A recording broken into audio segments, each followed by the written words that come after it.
Bom dia, a paz do Senhor. Bom dia, né? Boa madrugada. Agora são 4h13 da manhã, da madrugada, né? Gente, eu tava aqui, o Senhor me acordou, né? Às 2h58. É porque Deus, Ele é fiel, né? Ele me acordou às 2h58 e eu levantei e comecei a meditar na palavra, né? Orar e meditar na palavra.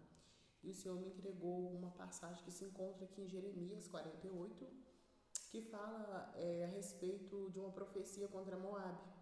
Segundo o pouco que eu entendi, Moabe, eles eram um povo moabita, né? E pelos relatos que eu pude ver brevemente, eles eram descendentes de Ló.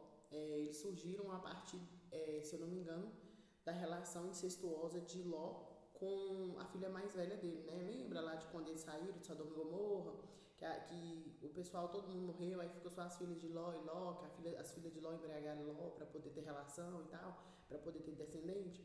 Então, segundo os poucos relatos que eu pude entender, esse povo moabita, eles eram descendentes de Ló, dessa relação incestuosa com a filha mais velha de Ló.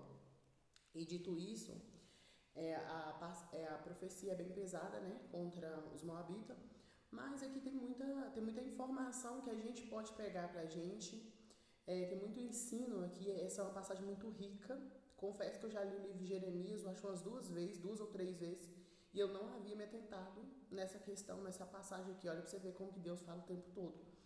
E no finalzinho, aqui, porque eu li aqui no capítulo 48, do verso de número 1 ao 47.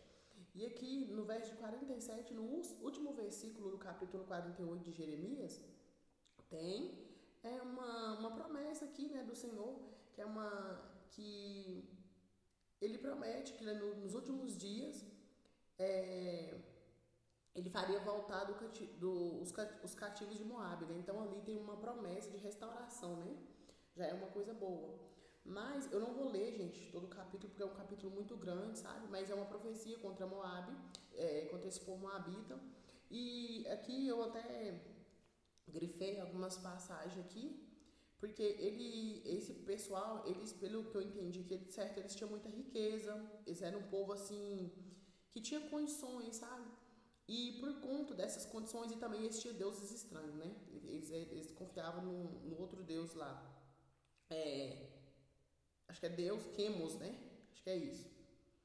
Enfim, se eu tiver enganada, depois vocês leem, gente, pra vocês entenderem, o capítulo é bem grande. E eu circulei alguns versos aqui que é muito interessante, fala sobre a falsa confiança, a altivez, o orgulho, a soberba, a confiança em riquezas, em cidades fortificadas, né? Porque na época tinha muito essa questão da cidade ser fortificada, das cidades ter muros, essas coisas, então eles acabavam confiando nisso. E o Senhor aqui, ele traz tem essa profecia do Senhor aqui contra os moabitas, e eles também tiveram conflito com o povo de Israel. Eles acabaram tendo conflitos ali com o pessoal, com o povo de Israel, quando o povo de Israel eles estavam passando pelo deserto. Acho que eles não quiseram deixar o povo de Israel passar, alguma coisa do tipo. Depois vocês lerem, para vocês ficarem mais atentos.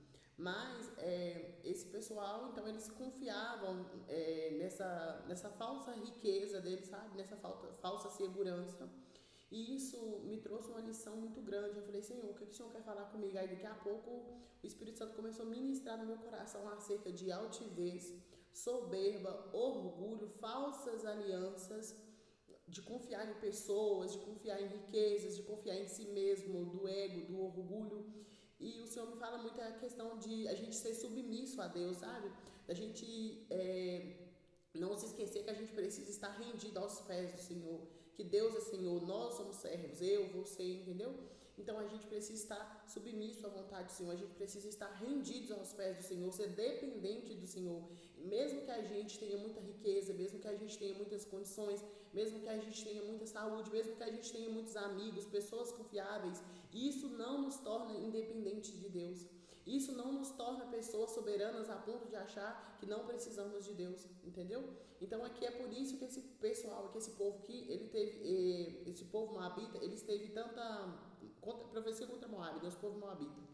Eles receberam essa profecia aqui contra eles, porque eles eram um povo que eles confiavam demais no que eles tinham, sabe?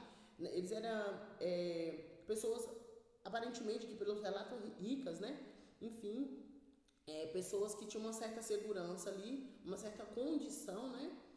Material, então eles confiavam muito nisso e eles até zombavam do povo de Deus. Então, assim, é importante a gente trazer isso para o nosso dia, tanto eu quanto você que está me ouvindo agora, e tomar cuidado em quem você está depositando a sua confiança, ou em que, porque, gente, a palavra de Deus vai dizer, não lembro onde, mas vai dizer, maldito o homem que confia no homem.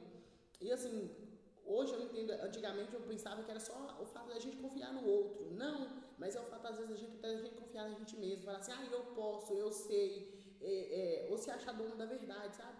Por conta que, assim, a gente é humano, sabe? A gente não sabe tudo. Nós somos limitados, somos seres completamente limitados. Às vezes a gente, quando a gente enxerga, às vezes um palmo à frente do nosso nariz e ponto. Às vezes nem isso a gente é capaz de enxergar. Às vezes a gente é muito bom para ver o outro lado, sabe? Mas a gente não tá vendo da gente, entendeu? Então, assim, a gente precisa se examinar todos os dias, pedir Deus misericórdia, sabe? Ter humildade, se render aos pés do Senhor, falar, Senhor, me tira tudo aquilo que não agrada, Senhor. Porque, gente, pensa comigo, Deus não tem preguiça nenhuma de quebrar o vaso.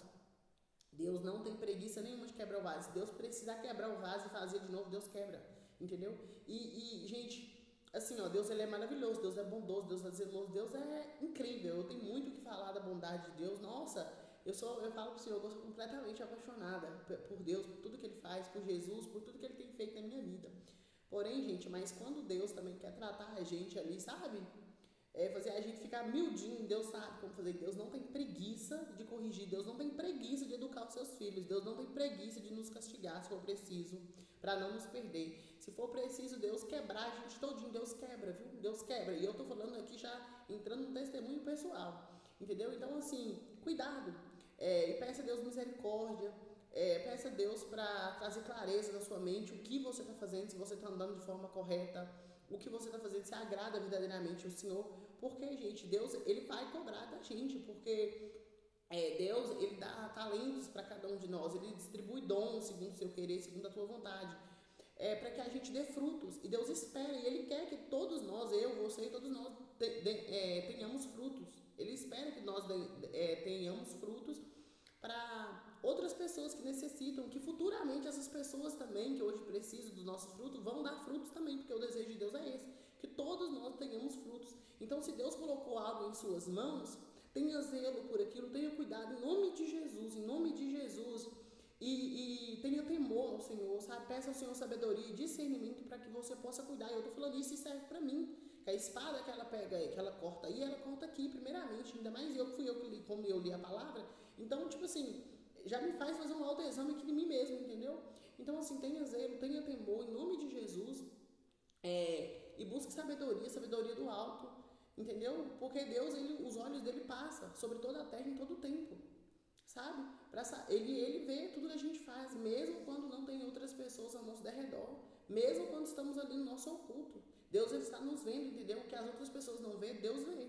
E outra coisa, Deus espera que a gente dê bons frutos, gente. Deus espera isso da gente, sabe? E também há recompensa por isso. Não estou dizendo aqui que a gente tem que fazer barganha com o Senhor, mas há recompensa pelas nossas boas atitudes ou pelas nossas más atitudes. Aí, de repente, você pensa assim, mas eu não tenho nada, o Senhor não me deu nada. Gente, Deus dá talento para todo mundo. Uns Deus dá mais, outros Deus dá menos, mas Deus dá a segunda condição de cada um, que Ele nunca vai pedir da gente aquilo que a gente não pode dar, entendeu? Mas Deus distribui talento para todo mundo, entendeu? Cuide daquilo que você tem. Você não tem nada. Talvez você fale assim, eu não tenho nada, mas você tem. E outra coisa, você tem você, cuide de você, cuide de seus filhos, cuide da sua família, cuide da sua casa, entendeu? Tenha zelo pelas coisas que o Senhor colocou na tua mão, seja uma empresa, seja o que for, no seu trabalho, dê o seu melhor em nome de Jesus. Dê o seu melhor, porque Deus, ele vê e ele vai recompensar. E cuidado, gente. Depois, se vocês puderem, e eu convido vocês a fazer essa leitura, e que vocês possam desfrutar ao máximo, e que o nome do Senhor seja glorificado. Essa é a mensagem que o Senhor me tocou para trazer, e que possa edificar a tua fé em nome de Jesus, e tenha temor ao Senhor. Um beijo.